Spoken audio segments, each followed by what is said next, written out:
My name is Mohammadpur and currently I have passed my HSC exam and now I'm a full-time student of English Fantasy.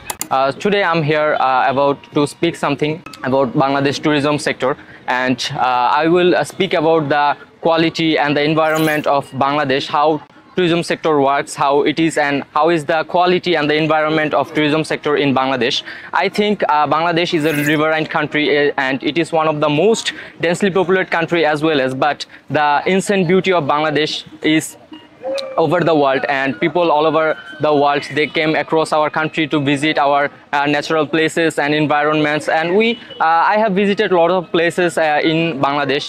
Here are mostly, if I tell you, it is Coxbazar, Paharpur, Sri Mongol. People across the world, they came Bangladesh and visit these places. I think people all over the world, they know our country for this, our nature, for our nature friendly country and environment as well as. Thank you so much.